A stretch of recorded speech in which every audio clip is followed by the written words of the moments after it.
Longer-term extracorporeal respiratory or circulatory support requires the highest standards of reliability, performance, and biocompatibility of the oxygenator and the centrifugal pump. The Maquet Cardiopulmonary Quadrux PLS system exceeds these standards. The Quadrux PLS system is the result of many years of clinical experience and extensive laboratory testing.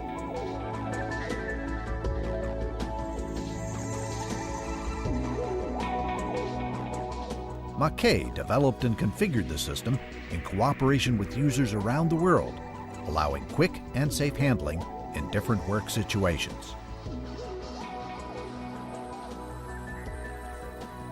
While the system is built up and primed, the venous and arterial tubes stay in a sterile and transparent box before use.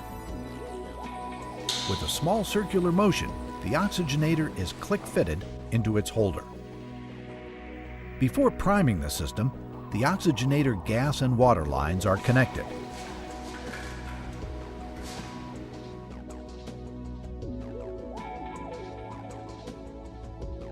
Now the water flow can be started to confirm heat exchanger integrity.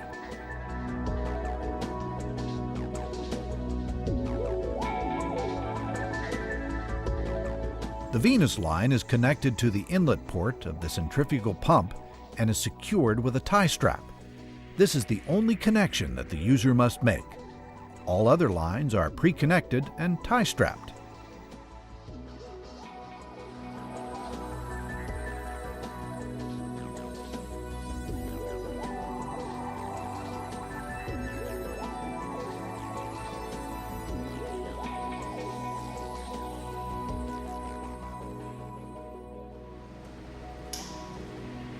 Initially, the centrifugal pump is not placed into its drive unit. The male lure ends of the 2/4-inch priming lines with spikes are attached to the female lure 3-way stopcock connectors on the venous line.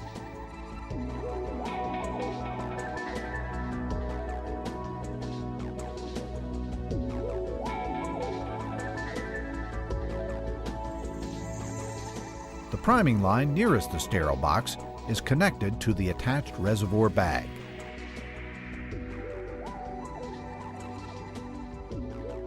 For demonstration, the priming procedure here is shown with a colored solution and an infusion bag with only one port. The priming line near the centrifugal pump is now connected to the infusion bag. Instead of the accompanying priming bag, an infusion bag with 2 ports can also be used. The priming lines are clamped, and an additional clamp between the 2 connectors will allow circulation of the priming solution into and out of the priming bag system, where air bubbles will be eliminated. The yellow lure cap on the venous side of the oxygenator is removed. Behind this cap is an automatic de-airing membrane. This membrane allows air to pass through and out, but is leak-proof for fluids. When the priming line is opened, solution flows by gravity into the centrifugal pump and oxygenator. By tilting the centrifugal pump slightly, any contained air will pass into the oxygenator and escape automatically through the de-airing membrane. An air bubble below the clamp will escape when the clamp is open for a short moment. The centrifugal pump and the oxygenator are now primed, and the rotoflow can be placed into the drive unit. The pump drive outlet socket, where blood flow is measured ultrasonically, must be filled appropriately with contact gel to ensure maximum contact between the pump head outlet and the flow sensor. With the pump head placed correctly into the drive unit, the black safety flap is snapped shut.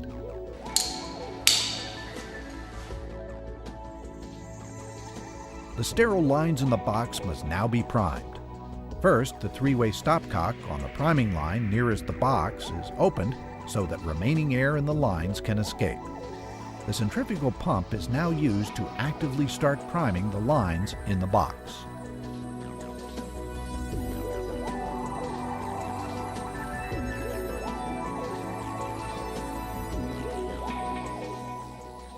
When most of the air has escaped and the priming solution reaches the three-way stopcock, it is open to direct flow toward the priming bag.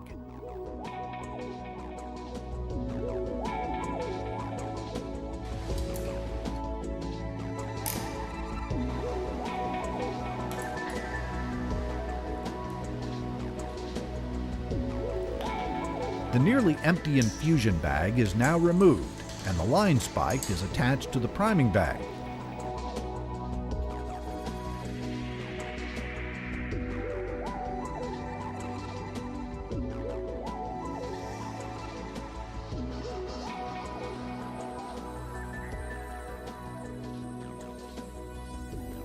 The clamps on the priming lines are removed, and the centrifugal pump is restarted.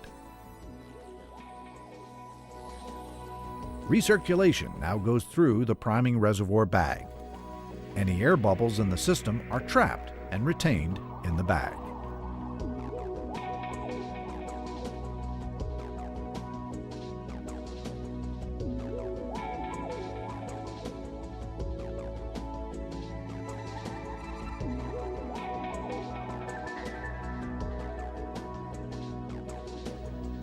When all air bubbles are removed and all lines are bubble-free, the stopcocks on the priming lines are closed and the clamp between the two connectors is removed.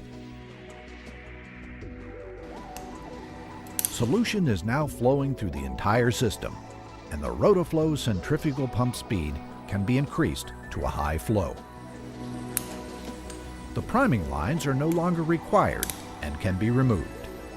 To be on the safe side, the three-way stopcocks can also be disconnected and closed in a sterile way with the lure caps.